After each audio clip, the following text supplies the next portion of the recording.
Aston Adam Mbaya du Congo. Les prisons des fornicateurs. Frères et sœurs, la miséricorde du Seigneur est sur la terre en abondance, mais tout le monde fera face à la justice et à la sainteté de Dieu dans l'après-vie. On nous a appris que Dieu n'est qu'amour, mais que le Seigneur est aussi un Dieu de justice et de sainteté. Lorsque vous lirez correctement la Bible, vous verrez que tous les prédicateurs ne prêchent pas la vérité. Vous acceptez l'évangile de l'argent, du luxe et des trésors du monde qui vous mènera au lieu de perdition. La Bible dit que le Seigneur enverra l'esprit du mensonge afin qu'il croie au mensonge. 2 Thessaloniciens 2h11. Et c'est pour cette raison que Dieu leur enverra une forte illusion, afin qu'ils croient au mensonge. 1 Roi 22h22. Et le Seigneur lui dit, avec quoi? Et il dit, j'irai, et je serai un esprit de mensonge dans la bouche de tous ces prophètes. Et il dit, tu le persuaderas, et prévalez aussi, allez-y et faites-le. Ainsi, les gens croient au soi-disant évangile de la prospérité, de la gloire et du succès. Ils pensent qu'ils vont au paradis avec l'évangile du monde. Pourtant, 85% des personnes en enfer n'ont aucune compréhension du genre de péché et d'offenses qui les ont conduits à cet endroit. J'ai dit au début que j'avais visité les 351 chambres de l'enfer pendant 351 jours.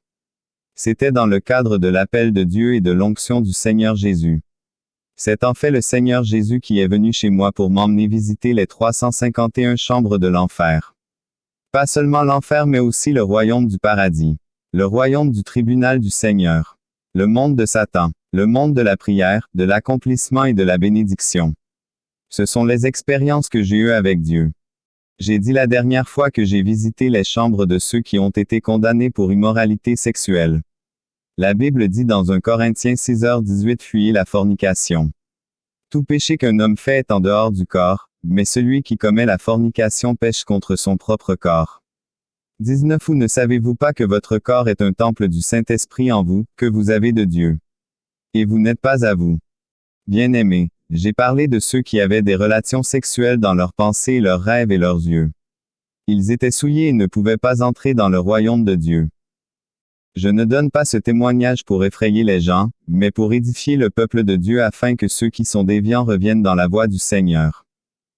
Quand nous quittions la place de ceux qui avaient des relations sexuelles dans les rêves, les pensées et les yeux, nous nous sommes élevés au-dessus de la vallée et nous avons traversé la frontière vers une autre région de l'enfer. Quand nous sommes descendus, nous étions au-dessus de la rivière des flammes où les gens criaient alors qu'ils étaient brûlés par le feu. Frères et sœurs, l'enfer est un royaume volcanique où il n'y a ni vent ni eau comme dans notre monde. J'ai vu qu'il n'y avait pas de soleil en enfer mais une obscurité épaisse dans l'atmosphère. Pendant que nous nous déplacions, j'ai vu des âmes damnées tourmentées par le feu et les démons. J'ai dit au Seigneur, pourquoi les hommes brûlent-ils dans le feu mais les démons ne brûlent-ils pas? Le Seigneur a dit, leur temps n'est pas encore venu, mais le temps de leur punition arrive. Quand nous avons atteint le sommet de la montagne, je pensais voir un terrain plat mais nous avons vu une autre vallée très profonde, pleine de rivières de lave brûlante et des cris de douleur montaient de la vallée. Le Seigneur a dit, cette vallée est la vallée de ceux qui ont eu des relations sexuelles hors du mariage. C'est la vallée des fornicateurs. Descendons et voyons leur tourment. Frères, quand nous descendions dans cette vallée, le feu était intense et les âmes étaient brûlées à des températures très élevées et en hurlant. Le tourment était intense et insupportable. Au vu de ces horreurs, je pleurais. J'ai dit, Seigneur, je ne peux pas supporter cette horreur. Veuillez ramener mon âme à la surface. Je promets de parler de cet endroit au monde. Le Seigneur a dit, c'est dans votre intérêt. Vous devez avertir le monde que l'enfer est réel. Quand nous avons atteint le sol de cette vallée, j'ai vu une rivière de lave qui éclaboussait comme une vague océanique et frappait les rochers. À ce stade, je pouvais entendre des cris intenses des âmes perdues mais je ne pouvais pas les voir. Ensuite, nous entrons dans la rivière de lave et nous sommes descendus profondément sous la lave. Immédiatement, j'ai commencé à voir une fosse de feu. Dans la première fosse, j'ai vu une dame qui avait les mains liées derrière le dos. Et ses jambes étaient écartées. J'ai vu qu'elle était tourmentée par ces énormes rats qui dévoraient ses parties génitales. Tout son corps a été brûlé dans le feu mais sa partie intime ne brûlait pas car elle était dévorée par ces énormes rats. Quand la dame a vu le Seigneur, elle a demandé de l'aide. Elle a dit, Seigneur, aie pitié de mon âme, aie pitié. Maintenant, je crois en toi maintenant. Je t'accepte dans ma vie et j'abandonne mes péchés. Je veux revenir de la bonne manière et marcher dans ton principe. J'ignorais cet endroit. Je pensais que l'enfer n'existe pas. Je pensais que c'était juste parler, mais maintenant je crois. Seigneur, donne-moi une minute pour retourner sur terre et dire aux gens du monde que l'enfer existe. Donnez-moi 30 secondes. Quand je reviendrai sur terre, je me repentirai, je garderai ta parole et je te craindrai. Je serai fidèle et obéissant. Quand j'ai regardé le Seigneur, j'ai vu qu'il pleurait et moi aussi je pleurais. Le Seigneur a dit à la dame, « Ma fille, tu as eu tellement d'occasions de te repentir sur terre mais tu as refusé de le faire. Comment pouvez-vous dire que vous vous repentirez dans 30 secondes? Vous avez eu une vie d'opportunité que vous avez gaspillée. Vous saviez que ma parole était contre les actes sexuels illicites, mais vous avez continué à avoir des relations sexuelles hors mariage. Il est trop tard pour que votre jugement soit prononcé. Il est écrit que le fornicateur a sa part dans la punition éternelle. Ceci est votre héritage car je ne peux plus rien faire pour vous. Apocalypse 21/8 Mais pour les craintifs, les incrédules, les abominables, les meurtriers, les fornicateurs, les sorciers, les idolâtres et tous les menteurs, leur part sera dans le lac qui brûle de feu et de soufre, qui est la seconde mort. Le Seigneur a dit, il est trop tard. La femme a continué à implorer le Seigneur. Elle a dit, Seigneur, aie pitié. Accordez-moi une faveur s'il vous plaît. Le Seigneur a dit, à ce stade, je ne peux rien faire. Puis la femme se tut en regardant le Seigneur car elle savait qu'elle ne quittait pas cet endroit horrible. Et elle a demandé au Seigneur d'enlever ces énormes rats qui dévoraient sa partie intime mais le Seigneur a dit, ma fille, je t'aime mais je ne peux rien faire. C'est trop tard. Elle a dit au Seigneur, si tu m'aimais vraiment, tu m'aurais sauvé de cet endroit. Le Seigneur qui était en larmes a tourné son attention vers moi et il m'a regardé dans les yeux et a dit, Aston, n'attends pas qu'il soit trop tard. Allez dire aux habitants du monde qu'ils ne doivent pas attendre qu'il soit trop tard. Les choses ne doivent pas atteindre ce niveau. Tu vas dire aux gens du monde qui méprisent mes serviteurs, les avertir. Le temps presse et le jugement est proche. Chaque homme sera tenu responsable de ses actes. Le Seigneur me parlait et la dame entendait aussi son avertissement en silence. Puis elle a recommencé à supplier le Seigneur d'avoir pitié d'elle. J'ai vu que le Seigneur avait versé beaucoup de larmes pour la dame et que le vêtement du Seigneur était mouillé à cause des larmes. Il versait beaucoup de larmes pour la dame. Alors que le Seigneur regardait la dame, il m'a dit, « Vous voyez, cette dame a perdu sa virginité à l'âge de 14 ans. Elle n'était pas une prostituée, mais chaque fois qu'elle était fiancée avec un homme pendant 6 mois ou 2 ans. Ils avaient des relations sexuelles comme des personnes mariées. Un jour, elle est tombée malade et elle a eu un mal de tête qui l'a menée à la mort. Les gens doivent garder le principe de Dieu pour la sexualité et la parole est contre l'activité sexuelle hors mariage. Finalement, nous avons quitté cette femme. Quand nous avons atteint la fosse suivante, j'ai vu un homme qui grimpait dans sa fosse. Il disait, je dois quitter cette fosse. Je ne supporte plus. J'ai vu que la fosse faisait environ 30 mètres et sa douleur était intense à l'intérieur. Et il voulait en sortir. Il grimpait pour sortir et quand il a atteint le sommet de la fosse, j'ai vu un démon apparaître et ce démon l'a piétiné. En conséquence, il est tombé. J'ai été peiné de voir comment il est tombé à une altitude de 30 mètres. Et le démon est descendu là-bas et a commencé à le piétiner. Ses os étaient brisés mais il ne mourait pas. Il pleurait et disait, c'est insupportable. Je ne peux pas le prendre. Je veux mourir. Qu'ai-je fait pour souffrir cela? Je veux mourir. J'ai dit, Seigneur, qu'a-t-il fait pour mériter cette torture?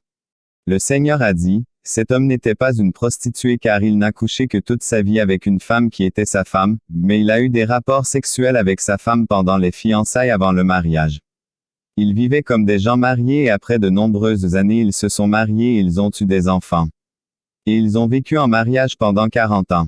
Et quand il est mort, il est tombé ici. J'ai dit, Seigneur, il est vrai qu'ils ont eu des relations sexuelles avant le mariage. Mais ils se sont mariés et il était fidèle à la même femme. Le Seigneur a dit, le mariage n'efface pas le péché, mais mon sang le fait. J'ai dit, Seigneur, il était fidèle en mariage et ils étaient déjà mariés malgré le sexe pendant la période des fiançailles. J'étais comme un avocat défendant cet homme devant le Seigneur. Jésus a dit, mon fils, le mariage ne supprime pas les péchés qu'ils ont commis dans leurs fiançailles. Ils n'ont pas avoué ni demandé pardon pour ces péchés avant le mariage. C'est pourquoi il est ici. Si mon peuple, qui est appelé par mon nom, s'humilie, prie, cherche ma face et se détourne de ses mauvaises voies, alors j'entendrai du ciel, je pardonnerai son péché et guérirai sa terre. 2 Chroniques 7h14.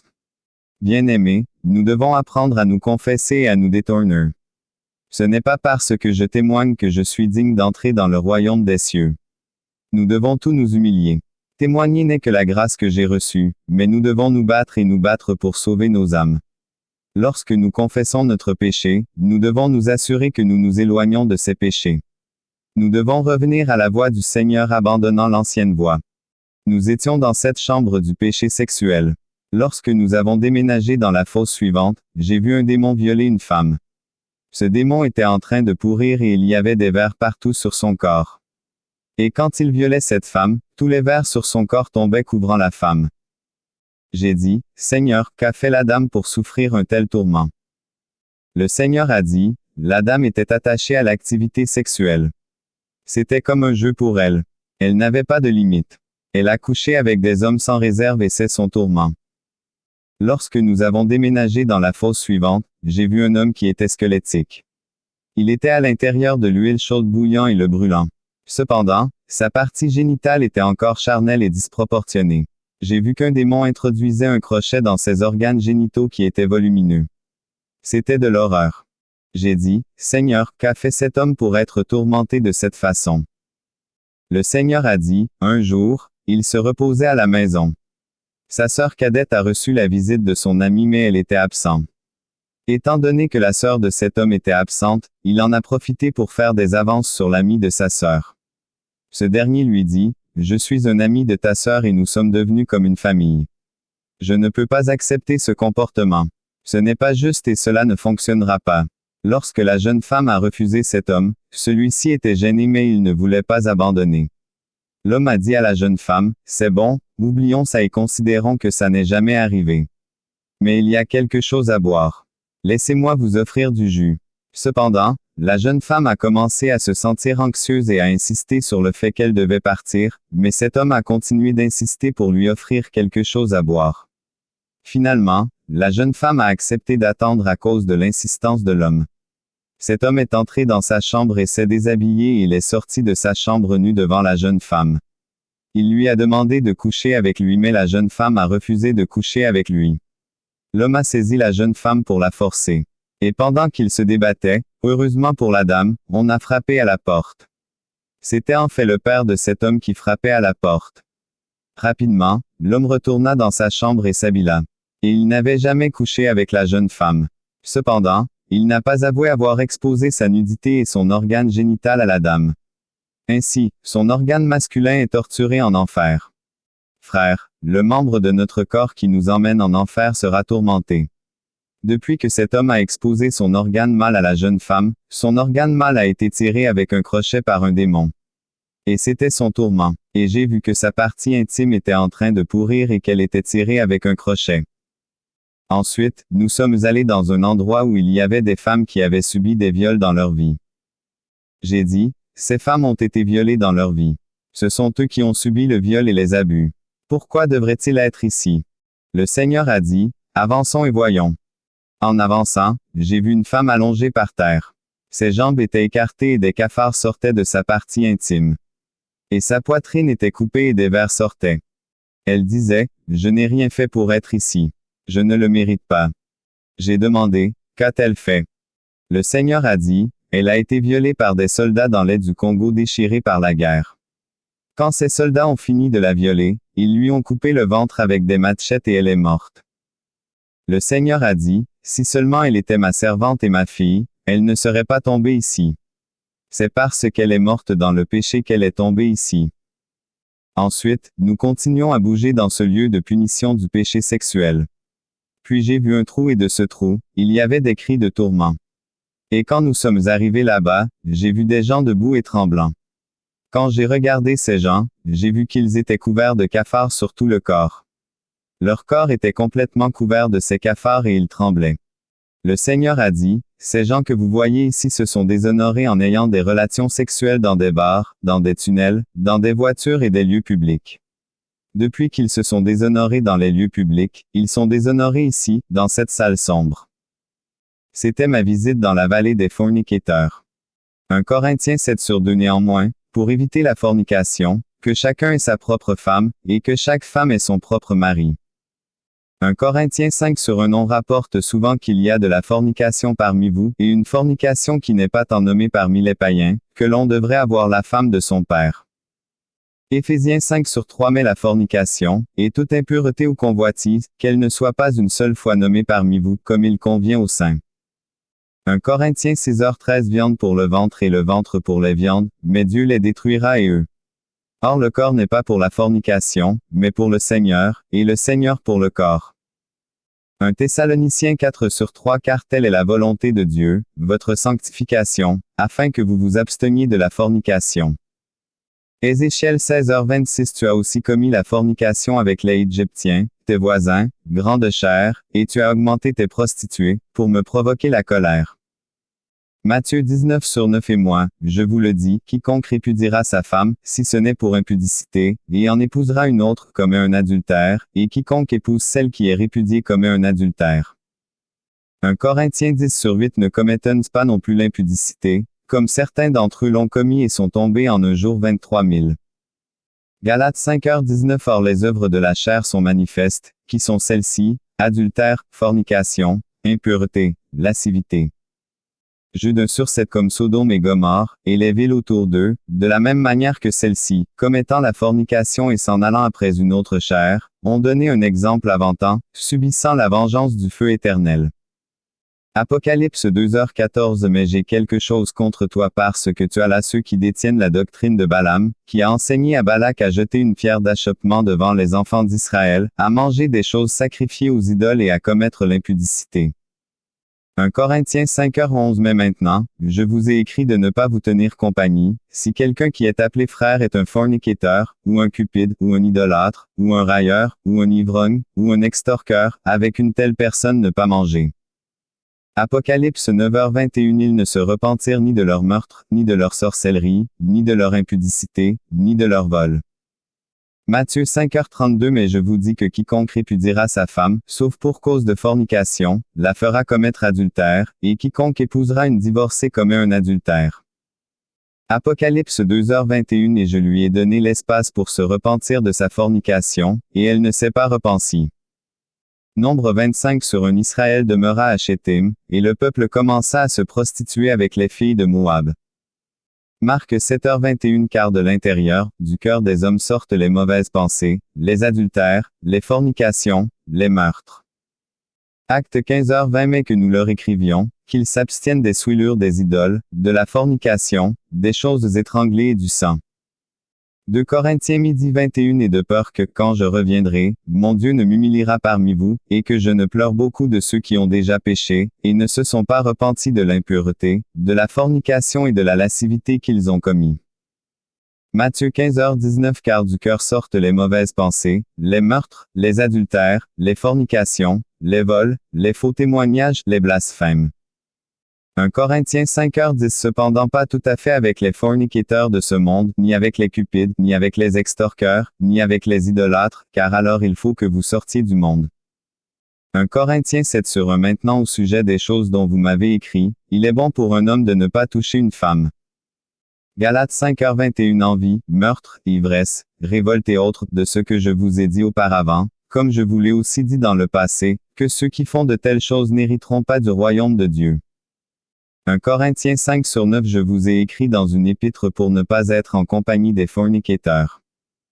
Éphésiens 4h19 Qui, ayant dépassé les sentiments, se sont livrés à la lascivité, pour travailler toute impureté avec avidité. Acte 15h29 Que vous vous absteniez des viandes offertes aux idoles, et du sang, et des choses étranglées, et de la fornication, dont si vous vous gardez, vous ferez bien. Tenez-vous bien. Acte 21h25 En ce qui concerne les païens qui croient, nous avons écrit et conclu qu'ils n'observent rien de tel, sauf qu'ils se gardent des choses offertes aux idoles, et du sang, et de l'étranglement et de la fornication. Colossiens 3/5 Mortifiez donc vos membres qui sont sur la terre, fornication, impureté, affection démesurée, mauvaise concupiscence et convoitise, qui est de l'idolâtrie. Hébreux 12:16 De peur qu'il n'y ait un fornicateur, ou une personne profane, comme Ésaü, qui pour un morceau de viande a vendu son droit d'aînesse. Hébreux 13/4 Le mariage est honorable en tout, et le lit sans souillure, mais Dieu jugera les prostituées et les adultères. 1 Timothée 1h10 Pour les prostituées, pour ceux qui se souillent avec les hommes, pour les voleurs d'hommes, pour les menteurs, pour les parjurés, et s'il y a autre chose qui est contraire à la saine doctrine. Apocalypse 22h15 Car au dehors sont des chiens, des sorciers, des prostituées, des meurtriers et des idolâtres, et quiconque aime et fait du mensonge. Lévitique 18/6 Aucun de vous ne s'approchera de ses proches pour découvrir leur nudité, je suis l'Éternel. 1 Jean 9 Si nous confessons nos péchés, il est fidèle et juste pour nous pardonner nos péchés et nous purifier de toute iniquité. Éphésiens 5h33 Néanmoins, que chacun de vous en particulier aime ainsi sa femme comme lui-même, et la femme voit qu'elle vénère son mari.